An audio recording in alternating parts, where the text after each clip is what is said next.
പ്രതിപക്ഷ നേതാവ് ശ്രീ സതീശൻ, വേദിയിലെ ഒരുപാട് എംപിമാർ, നിരന്നിരിക്കുന്ന നമ്മുടെ എംപിമാരും MLA-മാരും, ബെന്നി ബെഹനാൻ അടക്കമുള്ള സീനിയർ കോൺഗ്രസ് നേതാക്കന്മാരെല്ലാവരും ഉണ്ട്. പേര് പറയുന്നില്ല, പേര് പറയാൻ സമയമില്ല എന്നതാണ് യാഥാർത്ഥ്യം. ചാലക്കുടി പരിപാടി അവിടെ തുടങ്ങിക്കഴിഞ്ഞു. ഇവിടെ നിന്നിനി അവിടെ എത്തി ചാലക്കുടിയിൽ എത്ര സമയം എടുക്കാൻ പറ്റുമെന്ന് നിങ്ങൾക്കറിയില്ല. പ്രതിപക്ഷ നേതാവും ഞാനും പോകണം. ഇവിടെ തുടങ്ങാൻ ഇത്തിരി വൈകിയെന്ന് തോന്നുന്നു. അതുകൊണ്ട് വളരെ ചെറിയ സമയത്തേക്കുള്ളൊരു പ്രസംഗം മാത്രമാണ് ഇത് നിങ്ങളുടെ മുമ്പിൽ പറയാൻ എങ്ങൾക്കുള്ളൂ എന്ന് ആമുഖമായി പറയാൻ ആഗ്രഹിക്കുന്നു. സമരാഗ്നി കേരളത്തിന്റെ രാഷ്ട്രീയ മണ്ഡലത്തിൽ ആദ്യമായി ഉയർന്നു വന്ന ഒരു അഗ്നിസ്ഫുല്ലിംഗം. രാഷ്ട്രീയത്തിന്റെ തിരശീല ഉയരുമ്പോൾ പലതും, പല ശബ്ദങ്ങളും, പല വർണ്ണങ്ങളും, പല കളകളും കണ്ട നമ്മുടെ കണ്ണിൽ സമരാഗ്നി എന്ന് പറയുന്ന ഒരു പുതിയ പദപ്രയോഗം നിങ്ങളുടെ മനസ്സിന്റെ അകത്തൊരു പക്ഷേ ആശങ്കയുണ്ടാക്കുന്നുണ്ടാകാം. എന്താണ് ഈ സമരാഗ്നി? ഈ രാജ്യത്ത് കേന്ദ്രം ഭരിക്കുന്നത് BJP-യുടെ നേതാക്കളാണ്, കേരളം ഭരിക്കുന്നത് CPM-ന്റെ നേതാക്കളാണ്. പിണറായി വിജയനും ഇന്ത്യയുടെ പ്രധാനമന്ത്രി നരേന്ദ്രമോദിയും ഈ രാജ്യത്തിന്റെ ഭരണഭാരം നടക്കുന്നത് ഈ രാജ്യം സഹിക്കുകയാണ്. ഈ രണ്ട് ഗവൺമെന്റുകളും ഈ രാജ്യത്തിനൊരു ഭാരമായി വന്നിരിക്കുന്നു എന്ന യാഥാർത്ഥ്യബോധത്തിന്റെ മുൻപിലാണ് ഇന്ത്യയിലെ ഇതര സംസ്ഥാനങ്ങളിലെയും ജനങ്ങളുടെ മനസ്സിലുള്ള ചിന്താഗതി. ഈ രാജ്യം നന്നാക്കാനല്ല, ഈ രാജ്യം നശിപ്പിക്കാൻ, ഈ രാജ്യത്തിന്റെ മൗലികമായ രാഷ്ട്രീയ കാഴ്ചപ്പാടുകൾ ഇല്ലാതാക്കി വ്യക്തിപരമായ രാഷ്ട്രീയമായ താല്പര്യങ്ങൾക്ക് വേണ്ടി നാടിനെ ചുട്ടുകരിക്കാൻ മനസ്സു കാണിക്കുന്ന ഇന്ത്യ ഭരിക്കുന്ന പ്രധാനമന്ത്രി ഒരു ഭാഗത്ത്, മറുഭാഗത്ത് കേരളത്തിൽ പിണറായി വിജയൻ എന്ന കേരളത്തിന്റെ മുഖ്യമന്ത്രി. കേരളം ഇതുവരെ ഇതുപോലൊരു മുഖ്യമന്ത്രിയെ കണ്ടിട്ടില്ല എന്ന് മാത്രമല്ല, ഇന്ത്യയിലെ ഒരു മുഖ്യമന്ത്രി ഇതുപോലെ കണ്ടിട്ടുണ്ടാവില്ല. ഇതുപോലെ മോസ്റ്റ് കറപ്റ്റഡ് ചീഫ് മിനിസ്റ്റർ. ആ പണം സ്വന്തം കുടുംബത്തിന് വേണ്ടി ഉണ്ടാക്കാനുള്ള ആകാംക്ഷയുടെയും കാത്തിരിപ്പിന്റെയും ഫലമാണ് ആ അഴിമതി കഥകൾ എന്ന് പറയുമ്പോഴാണ് അദ്ദേഹത്തിന്റെ യഥാർത്ഥ ചിത്രം നമ്മുടെ മനസ്സിന്റെ അകത്തേക്ക് പതിയും. ഒരു മുഖ്യമന്ത്രി ഇത്രയേറെ തരം താഴാമോ എന്ന് ചോദിച്ചാൽ കേരളത്തിന്റെ രാഷ്ട്രീയ ചരിത്രത്തിൽ ഇടതുപക്ഷത്തിന്റെ മുഖ്യമന്ത്രിമാർ ഒരുപാടുണ്ടായിരുന്നു. ഒരു മുഖ്യമന്ത്രിയെ കുറിച്ചും ഞങ്ങളിത് പറഞ്ഞിട്ടില്ല. ശങ്കരൻ നമ്പൂതിരിപ്പാട് ഉണ്ടായിരുന്നു, അച്യുത മേനോൻ ഉണ്ടായിരുന്നു, EK നായനാർ ഉണ്ടായിരുന്നു, അച്യുതാനന്ദൻ ഉണ്ടായിരുന്നു. ഞങ്ങൾ ആരെക്കുറിച്ചും ഒരു മുഖ്യമന്ത്രിയെ കുറിച്ച് ഇതുപോലെ പറഞ്ഞിട്ടില്ല. ഇതുപോലെ കറപ്റ്റഡായ ഒരു മുഖ്യമന്ത്രി, ഇതുപോലെ കള്ളപ്പണം ഉണ്ടാക്കാൻ സമർത്ഥനായ ഒരു മുഖ്യമന്ത്രി, ഇതുപോലെ കുടുംബത്തെ മാത്രം സേവിച്ച ഒരു മുഖ്യമന്ത്രി, കുടുംബത്തിന്റെ താല്പര്യങ്ങൾ സംരക്ഷിക്കാൻ ഭരണം ദുരുപയോഗം ചെയ്ത ഒരു മുഖ്യമന്ത്രി കേരളത്തിൽ എന്നല്ല ഇന്ത്യയിൽ മറ്റൊരിടത്തും ഇല്ല എന്നതൊരു യാഥാർത്ഥ്യമാണ്. എന്താണ് അദ്ദേഹം പറയാറ്? എന്റെ കൈ ശുദ്ധമാണ്,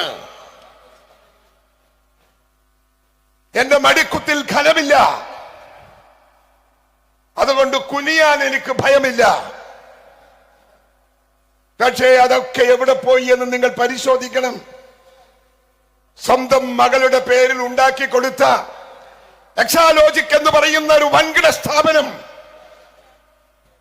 ഇന്ന് കോടതിയിലാണ്. അവിഹിതമായി പണമുണ്ടാക്കാൻ ശ്രമിച്ചു എന്നതിന്റെ പേരിൽ SFIO എടുത്തിരിക്കുന്ന കേസിന്റെ അടിസ്ഥാനത്തിൽ അത് പാടില്ല, ആ കേസ് നടത്താൻ സമ്മതിക്കരുത് എന്ന് പറഞ്ഞ് ഹൈക്കോടതിയെ 2 ഹൈക്കോടതികളിൽ സമീപിച്ച പിണറായി വിജയന്റെ മകൾ 2 കോടതിയും സമ്മതിച്ചില്ല. കേരളത്തിലെ കോടതി വെട്ടിത്തുറന്നു പറഞ്ഞു. ബാംഗ്ലൂരിലെ കോടതി, കർണാടകയിലെ കോടതി അവരും വെട്ടിത്തുറന്നു പറഞ്ഞു. അന്വേഷണം നടക്കുന്നു. അഴിമതി ഇല്ല എന്ന് പിണറായി പറയുന്നു. അഴിമതി പറയില്ല എന്ന് പറയുന്ന മാധ്യമങ്ങളോട് പിണറായി വിജയൻ പറയുന്നത് എക്സാലോജിക് എന്ന് പറയുന്ന കമ്പനിയുടെ മുതൽ മുടക്ക് മറ്റൊരിടത്തുനിന്നും കിട്ടിയതല്ല. എന്റെ ഭാര്യ സ്കൂൾ ടീച്ചറാ, പെൻഷൻ പറ്റി, ആ പെൻഷന്റെ ആനുകൂല്യം കൊണ്ടാണ് എക്സാലോജിക് എടുത്തത് എന്ന് പറഞ്ഞാൽ നമ്മുടെ രാജ്യത്തിന്റെ സ്ഥിതി എന്താ ഒന്ന് പരിശോധിക്കുക. ഒന്ന് പറയുന്നത് വിവരക്കേട്, 2 പറയുന്നത് സ്വയം ഏറ്റെടുക്കുന്നു. ഏത് അഴിമതി ഞാൻ ഉണ്ടാക്കിയതാണ് എന്ന രീതിയിലാണ് ആ സംസാരം. എക്സാലോജിക് കമ്പനിയും നമ്മുടെ മണൽ ഖനന കമ്പനികളും തമ്മിൽ എന്ത് ബന്ധമാണ്? മണൽ കമ്പനിയിൽ നിന്ന് മാസാമാസം കോടികൾ എഴുതി വാങ്ങിയിരിക്കുന്നു ഈ കമ്പനി. ചോദിച്ചു എന്തിന്? അത് അവർ ചെയ്ത സേവനത്തിന് കമ്പനി കൊടുത്ത് സേവനത്തിന് വേതനമാണ് എന്നാണ്. എന്നാൽ അന്വേഷിച്ചു, മുഴുവൻ ഫയൽ പരിശോധിച്ചു. എക്സാലോജിക് കമ്പനിക്ക് ഈ കമ്പനിയുമായി ഒരു ഉത്തരവാദിത്വമില്ല, ഒരു കരാറില്ല. അവർ തമ്മിൽ കരാറില്ലാതെ എങ്ങനെ മാസാമാസത്തെ മാസപ്പടി വാങ്ങി കോടികൾ ഉണ്ടാക്കിയത് എങ്ങനെ എന്നുള്ളതാണ് ചോദ്യം. അതുപോലെ തന്നെ ബാംഗ്ലൂരിലുള്ള എക്സാലോജിക്കിന്റെ കമ്പനിയും അതുപോലെ പണമുണ്ടാക്കി. എല്ലാ നിയമങ്ങളും നിയമവകുപ്പ് എല്ലാ നിയമത്തിന്റെ വഴികളും തട്ടി മാറ്റിക്കൊണ്ട് അഴിമതി കാട്ടിയ അച്ഛനും മകളും ഇന്ന് ഈ രാജ്യത്തെ സമൂഹത്തിന്റെ മുമ്പിൽ കുറ്റവാളിയായി നിൽക്കുകയാ. അത് തെളിഞ്ഞാൽ പിണറായി വിജയൻ രാജിവെക്കോ?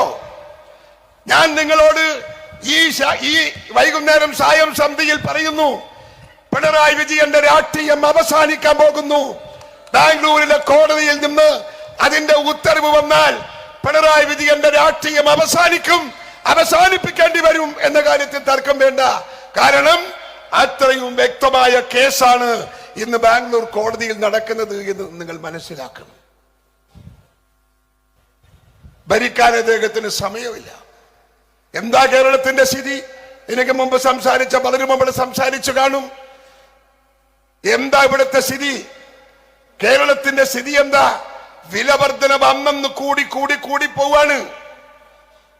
സാധാരണക്കാരന് ജീവിക്കാൻ സാധിക്കാത്ത പരുവത്തിലേക്ക് നമ്മുടെ ജീവിതം വഴിമാറി.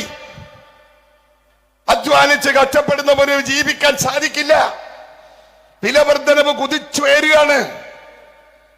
സർക്കാരിന്റെ സ്ഥാപനങ്ങളിൽ പോലും വിലവർദ്ധനവ് കൂടുന്നു. സാധാരണക്കാരന് വാങ്ങാൻ സാധിക്കാത്ത വിധം എല്ലാ സാധനത്തിന്റെയും വില കുതിച്ചുയരുന്നു.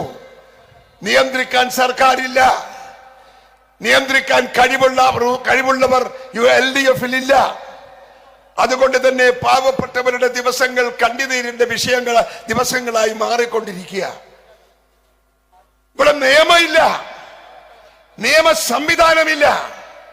സ്വസ്ഥമായ സാമൂഹ്യ ജീവിതം നയിക്കാൻ നമുക്ക് സാധിക്കണ്ടേ? എന്താ നാടിന്റെ സാഹചര്യം? ആർക്കും എന്തും ചെയ്യാം. എന്തു ചെയ്താലും ഇടതുപക്ഷത്തോട് അനുഭാവമുണ്ടെങ്കിൽ അവർക്കെതിരെ കേസില്ലാത്ത ഒരു നാടായി നമ്മുടെ നാട് മാറി. നിങ്ങൾക്കറിയാലോ, ഇടുക്കി ജില്ലയിലെ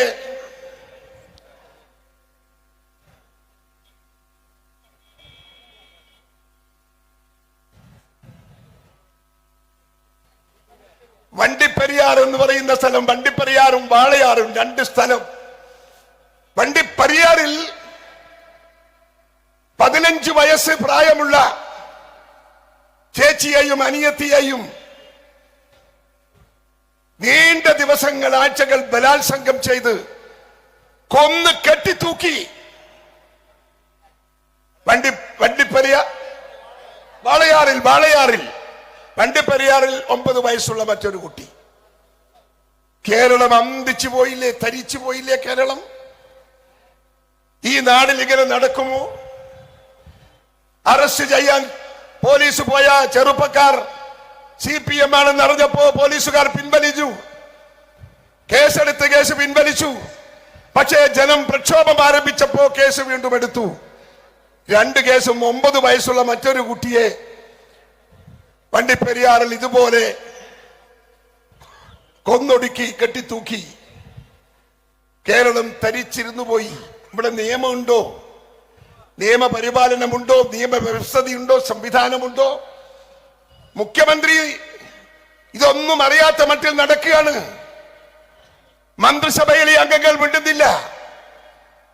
ആരെ കണ്ട് സാമൂഹ്യ ജീവിതത്തെ മുമ്പോട്ട് കൊണ്ടുപോകും? നമുക്ക് ജീവിക്കാൻ സാധിക്കാത്ത സാഹചര്യത്തിലേക്ക് കടന്നു പോവുകയാ. കാർഷിക വിളകളുടെ വിലകൾ തകർന്ന് തരിപ്പണമായി. കർഷകന്മാർ പട്ടിണിയിലാണ്. അത് നെൽകൃഷിയായാലും, അത് റബ്ബർ കൃഷിയായാലും, അത് ഏത് കൃഷിയായാലും കാർഷിക രംഗം തകർന്ന് തരിപ്പണമായി കൊണ്ടിരിക്കുന്നു. കർഷകർ പട്ടിണി കിടന്ന് ആത്മഹത്യ ചെയ്യുന്നു. ലോൺ അടക്കാൻ സാധിക്കാതെ വീടുകൾ ജപ്തി ചെയ്യുമ്പോ നമുക്കറിയാം കേരളത്തിലെ കർഷകർ എത്ര പേർ ആത്മഹത്യ ചെയ്തു. കുട്ടനാട് ഞാൻ 3 സ്ഥലത്ത് ഞാൻ പോയിട്ടുണ്ട്. 3 സ്ഥലത്തും കർഷകന്മാർ അവരുടെ നെല്ലിന്റെ താങ്ങുവില കൊടുക്കാതെ ഗവൺമെന്റ് സാമ്പത്തികമായ പ്രതിസന്ധിയിൽ അവരെ ആക്കി. ബാങ്കുകാർ വന്ന് ഭൂമി ജപ്തി ചെയ്ത് കൊണ്ടുപോയപ്പോ അവർ ആത്മഹത്യ ചെയ്ത 3 മരണം, ആ 3 മരണത്തിന്റെ വീടുകളിൽ ഞാൻ പോയി കണ്ടതാണ്. നാല് കർഷകന്മാർക്ക് രക്ഷയില്ല. റബ്ബർ കർഷകന്മാർ അതുപോലെ. നമുക്കറിയാം ഇപ്പോ വയനാട്ടിലൊക്കെ നടക്കുന്ന സംഭവങ്ങൾ. ഒരുപാട് കർഷകന്മാർ ആനയുടെയും പുലിയുടെയും ഒക്കെ അക്രമത്തിൽ മരിച്ചു വീഴുന്നു. അവിടെ സെക്യൂരിറ്റി ഇല്ല, ഒരു സെൻസ് ഓഫ് പ്രൊട്ടക്ഷൻ ആളുകളുടെ മനസ്സിലില്ല, സംരക്ഷണ ബോധം ഒരാൾക്കുമില്ല. അതുകൊണ്ട് തന്നെ നാട് ആകെ കുത്തടിഞ്ഞു നിൽക്കുന്നു. ഭരണം എന്ന് പറയുന്ന ഒരു സംവിധാനം കേരളത്തിൽ ഇല്ല. മുഖ്യമന്ത്രി സെൽഫ് അടിച്ച് ഗോളടിക്കുക. മുഖ്യമന്ത്രി നടത്തിയ കൊള്ള എത്രയാ?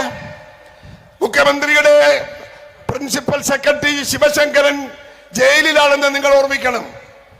എന്തിനാണ് ശിവശങ്കരൻ ജയിലിൽ പോയത്? സുഖിക്കാനല്ല. അദ്ദേഹം ഭവന നിർമ്മാണ പദ്ധതിയിൽ നിന്ന് കോടികൾ തട്ടിപ്പ് നടത്തി, വെട്ടിപ്പ് നടത്തി. കേന്ദ്ര ഏജൻസി അറസ്റ്റ് ചെയ്ത് അന്വേഷണം നടത്തി കുറ്റവാളിയാണെന്ന് കണ്ടു അദ്ദേഹത്തെ ജയിലിലിട്ടു. ജയിലിൽ നിന്ന് അദ്ദേഹം ആശുപത്രിയിൽ അഡ്മിറ്റായി.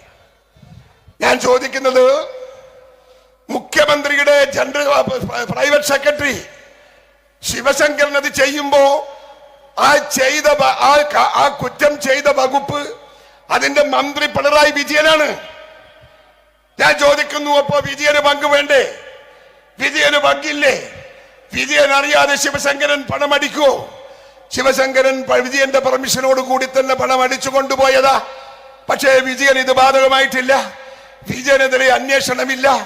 ആ അന്വേഷണമില്ലാത്തത് BJPയും CPMഉം തമ്മിലുള്ള രാഷ്ട്രീയ അന്തർധാരയുടെ പശ്ചാത്തലത്തിലാണ് എന്ന് നമുക്ക് ഊഹിക്കാം. കോൺഗ്രസ് വിമുക്ത ഭാരതം എന്ന മുദ്രാവാക്യമാണ് BJPയുടെ മുദ്രാവാക്യം. കേരളത്തിൽ BJPക്ക് വരാൻ സാധിക്കില്ല. കോൺഗ്രസേ വരൂ.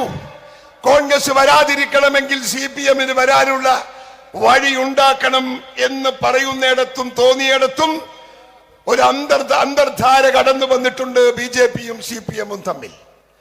അന്തർധാരയുടെ വെളിച്ചത്തിൽ പിണറായി വിജയനെ BJP സഹായിക്കുന്നു, BJPയെ പിണറായി വിജയൻ സഹായിക്കുന്നു.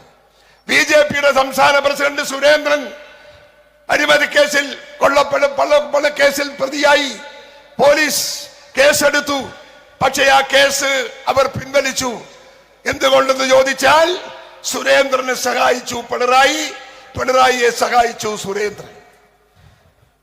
അതുകൊണ്ട് തന്നെ നിങ്ങൾക്കറിയാം, SNC ലാവ്ലിൻ കേസ് 38 തവണയാണ് സുപ്രീം കോടതിയിൽ മാറ്റിവെച്ചത്. ഒരു തവണ എടുത്താൽ മതി, പിണറായി വിജയൻ അകത്തു പോകും. പക്ഷെ എടുക്കാൻ സമ്മതിക്കുന്നില്ല. ആര്? BJPയുടെ മന്ത്രിമാർ, BJPയുടെ നേതാക്കന്മാർ സുപ്രീം കോടതിയുടെ ജഡ്ജിമാരെ സ്വാധീനിച്ചുകൊണ്ട് കേസെടുക്കാൻ സമ്മതിക്കുന്നില്ല. ഈ രണ്ടുപേരുടെയും ഈ ദേശീയ തരത്തിലുള്ള അന്തർധാര കേരളത്തിലെ രാഷ്ട്രീയ രംഗത്തുണ്ടാകാൻ പോകുന്ന മാലിന്യങ്ങൾ ചെറുതല്ല എന്ന് നിങ്ങൾ ഓർക്കണം. അഖിലേന്ത്യാ തലത്തിലും അതുപോലെ രാഷ്ട്രീയ രംഗത്ത് ഒരുപാട് പ്രതിസന്ധികൾ ഉണ്ടാകും. നരേന്ദ്രമോദിക്ക് എങ്ങനെ കളിച്ചാലും അധികാരം കിട്ടണം എന്നത് ലക്ഷ്യമാണ്. നമുക്കതിനെയൊക്കെ തകർത്ത് മുമ്പോട്ട് പോകണം. കേരളത്തിലെ ഇടതുപക്ഷ സഖ്യത്തെ തകർക്കണം. കേന്ദ്രത്തിൽ നരേന്ദ്രമോദിയുടെ സഖ്യത്തെ തകർക്കണം. ആ തകർക്കാനുള്ള പോരാട്ടം, ആ പോരാട്ടമാണ് നമ്മുടെ സമരമുറ. ആ സമരമുറയുടെ പേരാണ് നമ്മുടെ